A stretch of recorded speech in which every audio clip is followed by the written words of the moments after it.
Here at ICAST, we know that there's a lot of spinnerbaits, but there's a lot of spinnerbaits with a unique story, such as what Scott is about to talk to us about. Scott Smith is the president of Southern Outdoors, the maker of a very unique type of spinnerbait called the Longshank. Scott, thanks for taking the time to join us. Thanks for having us, Andy. Hey, this is neat.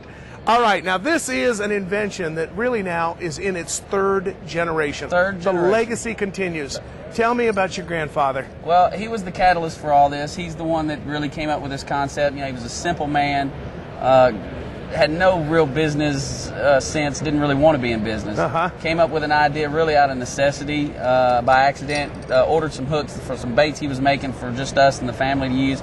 They sent him the wrong stuff, and his guys from his generation, you know, they didn't waste anything. Right. So the next thing you know, he's using this product.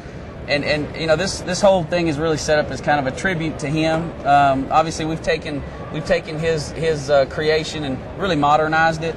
But really and truly, it stems from, like I said, a 50-year-old story that I'm just glad to finally kind of pass his legacy on and give other folks a chance to know a little bit about a man that, you know, most people never heard of. Now, they called him Daddy Frank. Daddy Frank was what Frank Smith was his name.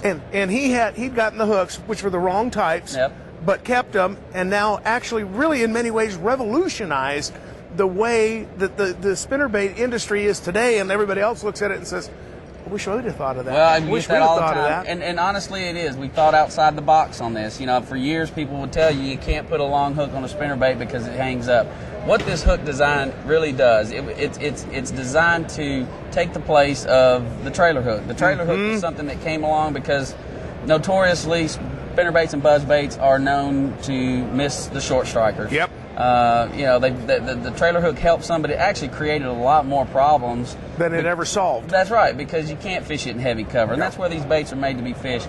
We've solved that. That's problem. where the hogs live. That's right. That's right. where the fish are. And so what you've got now is a spinnerbait that you can pull through wood, you can pull through grass. We've proved it time and time again through our video, through just seminars, and just people fishing the product. So you get the best of both worlds. You get the spinnerbait that can go through that cover, but now you've got the extra length that adds that added hooking ability. So now you're catching a lot of those short strikes. So when he tries to short strike you, guess what? He's going to end up with a hook in his mouth. And Andy, I'll tell you, really the biggest thing about this was kind of a secondary bonus, but ultimately it's probably more significant than eliminating the trailer hook. And I like to equate it to a crankbait bite. A lot of times bass will turn on a crankbait, slap at it with their mouths closed, not even trying to eat it. And just put a nudge on it. You'll see them hooked in the side of the face, on top of the head. On a spinnerbait, you get those same type of reaction strikes, but you don't hook those fish. A lot of times you'll feel a bump, you'll feel your blades go limp, but no fish. These now are fish that this bait will catch. Literally, the guys can see it with their own two eyes. That fish will turn on it.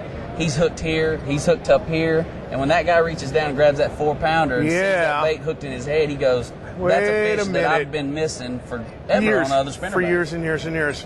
As we wrap this up, people wanted more information, or they say, hey, wait a minute, now that I know where they're at, I got to get them. Sure. Where do they get them? We've got national distribution with several big distributors. We are here at ICAST, obviously, with our product launch. We'll be in several of your larger retailers in the spring of 2008. Gosh, we've got probably 400 or 500 dealers right now, and we just launched the company in January, so we're growing tremendously. The fishermen are getting it, and they love it, and it's really been a help to us. Yeah, and if people would like more information about either locating a dealer or a distributor in their area, obviously to learn more on the website as well, sure. Where do you want to send them to? Andy, just send them to www.thelongshank.com, and it's got all the information on there they could ever want, dealer locator, a lot of good stuff, a lot more stories about my grandfather and how this started and our video. And that's neat. It's a really cool website. We're proud of it. That's neat. Well, you know, grandfather who got the wrong hooks started an industry revolution. That's kind of what the Longshank thing is all about nowadays. They're located down out of Nashville, Tennessee. Scott and I've already talked. We're going to have to put a fishing trip together sometime soon, take them out and show. They don't just catch bass. They catch a lot of other fish, too, simply because they're very well made. The attractant factor is there. And, hey, the tradition continues.